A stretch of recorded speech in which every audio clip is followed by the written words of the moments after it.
बिस्मिल्लाहिर्रहमानिर्रहीम। अस्सलाम वालेकुम। आज मैं आपको बताऊंगा कि एक्सीवेटर का इंटरव्यू देने के लिए क्या कुछ आपको पता होना चाहिए और क्या कुछ वो पूछेंगे और क्या आपको बताना है। ये सब मैं आप इस वीडियो में आपको बताऊंगा। आपने जब इंटरव्यू देने के लिए जाना है तो सबसे पहले आपने सीवी बनानी है अच्छी सी, और सीवी बनाने के बाद आपने एक्सीवेटर की जो आपने जहां पर काम करना है उधर की रिक्वायरमेंट आपके पास पूरी होनी चाहिए। मसलन लाइसेंस होना चाहिए आपके पास, और जो थर्ड पार्टी सर्टिफिकेट होता है वो होना चाहिए। और जिधर भी आप काम कर रहे हैं उसके हिसाब से आपके पास रिक्वायरमेंट पूरी होगी तो फिर आप इंटरव्यू के लिए जा सकते हैं। अच्छी सी सीवी बनाने के बाद आपने इंटरव्यू देने के लिए जाना है। तो आपको या तो एक्सीवेटर का ओनर जो मालिक है वो इंटरव्यू लेगा आपसे, या फिर जो आपका सुपरवाइज़र है कंपनी में रखा हुआ है वो लेगा, या फोरमैन लेगा। इनमें से कोई भी आपसे इंटरव्यू ले सकता है। जब आपने इंटरव्यू देने के लिए जाना है तो आपको सब जो है किधर से ट्रेनिंग करके थोड़ी जाएं। और जब भी आप इंटरव्यू देने लगें तो सबसे पहले आपने घबराना नहीं और झिझकना नहीं है, और जो भी सवाल पूछे फटाफट उसका जवाब देना है। और इसके बाद आपसे जो सवाल पूछे जाएंगे वो भी बताऊंगा कि कौन कौन से सवाल पूछे जाते हैं और कैसे वो आपसे प्रैक्टिकल ट्रेनिंग लेते हैं। पहले वो आपसे पूछेंगे कि आपने कौन कौन सी मशीन चलाई है, छोटी चलाई है, बड़ी चलाई है, कौन सी एक्सीवेटर चलाई है, टायरों वाली चलाई है या चैन वाली चलाई है, कौन सी चलाई है, वो उसके बारे में पूछेंगे। आपने जो जो चलाई है, टायरों वाली अगर चलाई है तो उसके बारे में बताना है। फिर आपने अगर चैन वाली चलाई है तो उसके बारे में बताना है। ये बातें सब पूछने के बाद बताने के बाद आपसे फिर वो पूछेगा कि आपने जैक हैमर चलाया है या आगे कौन सी बाकट से काम किया है, आपने छोटी बाकट इस्तेमाल की है, दांत वाली की है या ब्लेड वाली की है, कौन सी जैक हैमर चलाया है, इनमें से कौन कौन सी आपने इस्तेमाल किया और किस किस से आपने काम किया है। ये सब पूछने के बाद आप उसको बताएंगे कि मैंने ये बाकट चलाई है, इसे जैक हैमर चलाया है, ये कौन कौन सी चलाई है। और वो फिर आपसे पूछेगा आपने रेत में काम किया है, मिट्टी में काम किया है या पहाड़ वाले एरिया में काम किया है, आप कौन कौन सा काम कर सकते हो। या आप स्लोप बनाने का पूछेगा, आप स्लोप बना सकते हो मिट्टी की, या पत्थर से सेटिंग करके एक स्लोप बनाई जाती है जो समुंदर के किनारे, दरिया के किनारे या किसी बड़े डैम बनाए जाते हैं उनके किनारों के आगे सेटिंग से पत्थर लगाए जाते हैं, उनके बारे में पूछेंगे। वो आप सेटिंग कर सकते हैं। या आप कोई पहाड़ तोड़ सकते हैं जैक हैमर से, वो पूछेगा। आपने जो जो काम किया हुआ है वो उसके बारे में ठीक ठीक बताना है।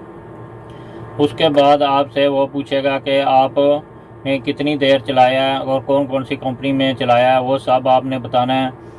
फिर आपसे ये पूछेगा कि आप से पूछेगा कि इसका ऑयल किधर से चेक करना है, इसका ऑयल कितना होना चाहिए, इसका डीजल जो है वो 1 घंटे में कितना इस्तेमाल करती है और 8 घंटे में ये कितना डीजल खाएगी।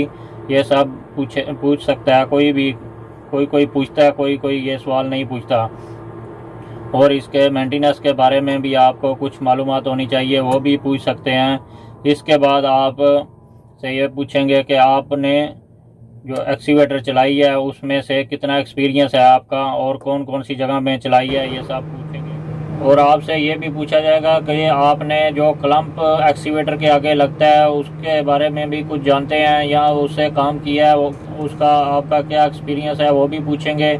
जो स्क्रैप वाला वेयर उसमें काम किया जाता है वो भी आपको, अगर आपने काम किया तो उसके बारे में भी आप बता सकते हैं। इसके बाद वो आपसे पूछेगा कि आप लोडिंग कर सकते हैं, 6 व्हील लोड करते हैं जो, या ट्राली लोड करते हैं, ऐसे कुछ चीज़ें लोडिंग करना वो आपको पूछेगा। लोडिंग कर सकते हैं, लोडिंग किया है, वो जो आपने जितनी देर लोडिंग किया है, जो जो लोडिंग कर सकते हैं वो आपने बताना। उसके बाद आपसे पूछेगा कि आप खुदाई कर सकते हैं, आपने कौन कौन सी खुदाई की है, पाइपलाइन की खुदाई की है, या आपने बिजली की केबल जो होती है उसकी खुदाई की है, या आप कोई बड़ा खड्डा निकालना हो बिल्डिंग का जो नीचे तहखाना बनाते हैं उसका खुदाई कर सकते हैं, या आपने कोई बिल्डिंग जैक हैमर से जो काम किया जाता है, या तो बिल्डिंग गिराई जाती है, या कोई चीज़ तोड़ी जाती है, या पहाड़ तोड़ा जाता है, कटिंग करके उसको रोड निकाला जाता है, कौन कौन सा आप काम कर सकते हैं वो सब पूछेंगे। उसके बारे में आपने बताना है।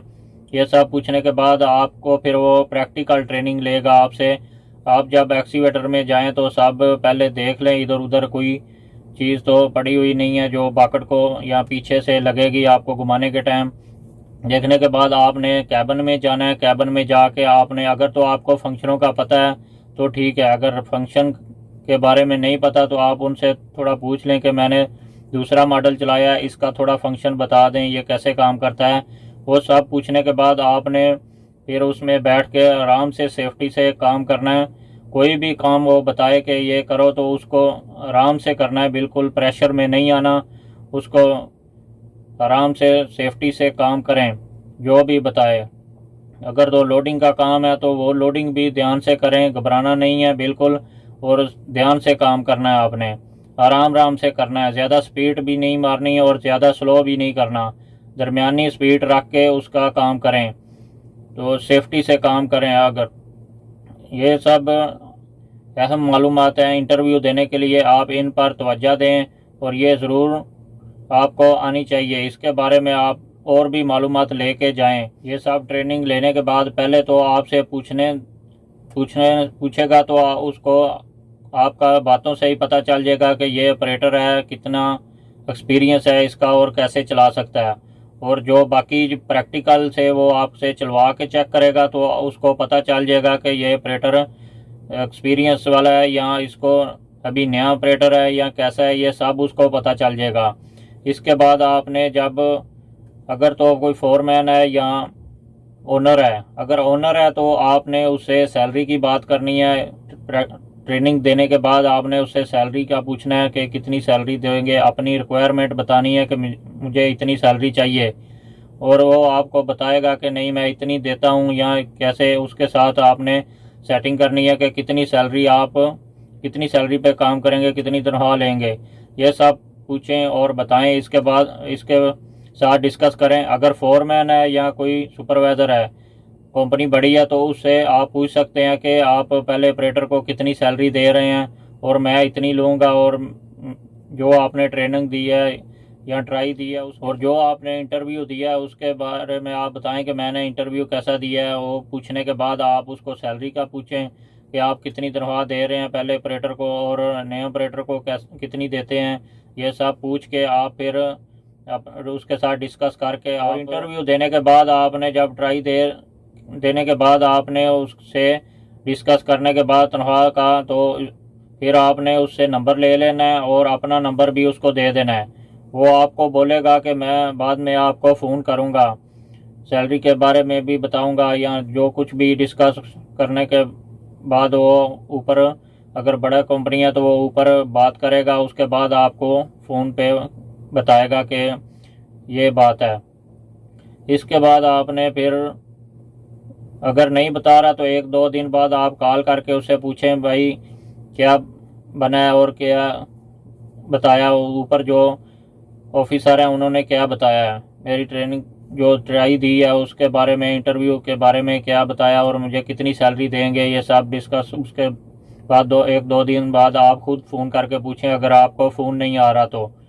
ये सब अहम मालूमात हैं, ये इन पे आप तवज्जो ज़रूर दें और ये बातें ज़रूर आपको पता होना चाहिए। इनके बारे में आप अहम मालूमात रख कर जाएँ और इंटरव्यू दें तो इंशाल्लाह आप पास होंगे। भी उम्मीद करता हूं कि आपको अभी इंटरव्यू देने की कुल समझ आ गई होगी। जब भी इंटरव्यू दें तो इस तरह देना चाहिए आपको। ठीक है, चलते हैं फिर, इंशाल्लाह मिलेंगे नेक्स्ट वीडियो में। ठीक है फिर, अल्लाह हाफिज़।